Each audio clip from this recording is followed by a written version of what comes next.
quienes me han visto otras veces hablar de estos temas, de hace muchos años, justamente desde la recuperación de la democracia en 1983. Por ese tiempo yo insistía que tenemos nosotros un destino marcado, hablando de la Argentina, que tenemos un destino de progreso, no por los argentinos ni por los dirigentes argentinos, sino por esa potencialidad que el mundo va a necesitar cada vez más en el futuro. Porque Dios nos puso en una región distinta a la mayoría de las regiones del mundo. Es aquí donde se pueden producir proteínas en la cantidad, calidad y con la ventaja competitiva que se producen. No es en otra parte. A veces los argentinos mismos y los sudamericanos sabemos de nuestra potencialidad, pero no la dimensionamos. Me tocó a mí hace 2 años que el doctor Aznar tuvo la gentileza de presentar un libro mío sobre la comunidad sudamericana en la universidad privada de más reconocimiento, San Pablo Zeus en Madrid. Después de explicar la potencialidad de Sudamérica, porque yo iba a hablar de Sudamérica y no de Argentina, claro, terminé la exposición y empezaron las preguntas. ¿Cómo es que con esa potencialidad que usted expresa, tiene las dificultades que tiene? Y bueno, y es difícil explicarlo. Es difícil explicarlo.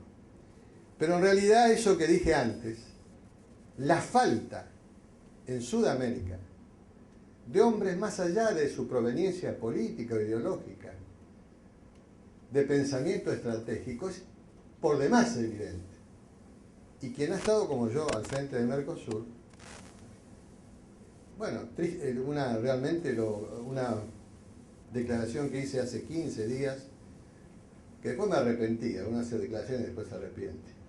Me pregunta un diario chileno, el de mayor tirada, cómo veía la dirigencia del Mercosur.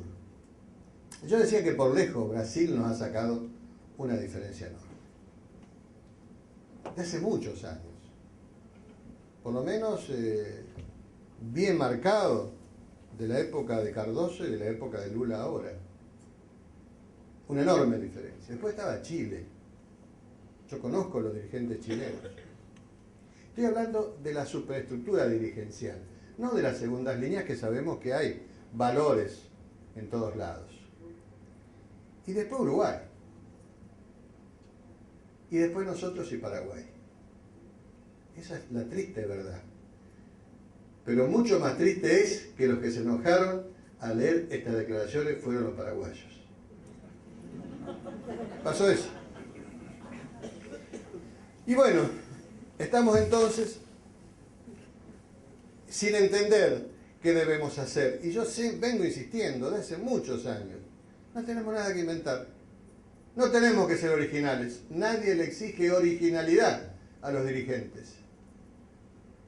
Y yo al referirme a la Europa de posguerra, digo que llevaron adelante una revolución social en paz como nunca hubo en la historia de la humanidad. Tenían sobre sus espaldas 50 millones de muertos. 50. No era poca cosa.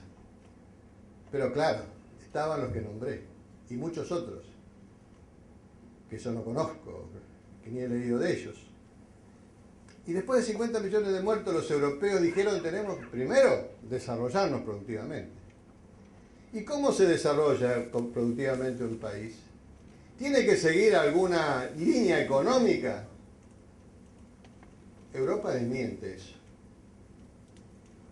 Salen de la guerra y los países, la mayoría de ellos, deslumbrados por el fenómeno soviético, salen con una economía mixta, pero de fortísima preponderancia estatal. Muy pronunciada preponderancia del Estado. El caso más sonado, típico y conocido es el de Churchill. Se estaba repartiendo el mundo en zonas de influencia con Stalin y el americano. No, Eisenhower, muy bien. 10 puntos para el señor. Claro, por eso sí. Eisenhower. Se estaban repartiendo el mundo en zona de influencia y tiene que ir a elecciones, pero le gana Attlee, laborista. Héroe de la Segunda Guerra, un hombre espectacular, pierde las elecciones. Attlee promete nacionalizar todo. Y nacionaliza todo, hasta los ferrocarriles. Únicamente no le pone precio a la carne de conejo, precio fijo. Sale así esa Europa, pero sale con una vocación de trabajo y desarrollo espectacular. Había un solo país que no podía creer en el Estado, Alemania. Después de Hitler no podían creer mucho en el Estado los alemanes. Bueno, ahí se fueron a Friburgo y crearon la economía social de mercado. Qué cosa curiosa. Con dos sistemas económicos tan distintos, las dos comenzaron a prosperar y desarrollarse, porque tenían un punto en común, que es el trabajo, es la voluntad de desarrollarse. Por eso yo a veces descreo mucho de los esquemas económicos. El trabajo, la producción, el desarrollo. El mundo moderno, este mundo globalizado, no es mucho más fácil saber lo que está pasando en las distintas regiones.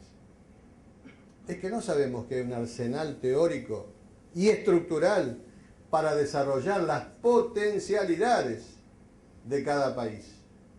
El periodista que recién me hacía preguntas hace un instante me decía, fíjese, me hablaba de Corea, no tienen nada y sin embargo han desarrollado su capacidad y fíjese cómo ha crecido. Claro, eso es lo que hacen, eso es lo que debemos hacer. Y yo vengo sosteniendo en soledad, desde 1983 que recuperamos la democracia, eso que antes le decía, que era un país que tenía un destino fijo, un destino que era el progreso, vamos a ser un país de los ricos del futuro. Pero la cosa es que nosotros, las actuales generaciones, queremos verlo. Y no tenemos que ser demasiado inteligentes, tenemos que hacer las cosas simples.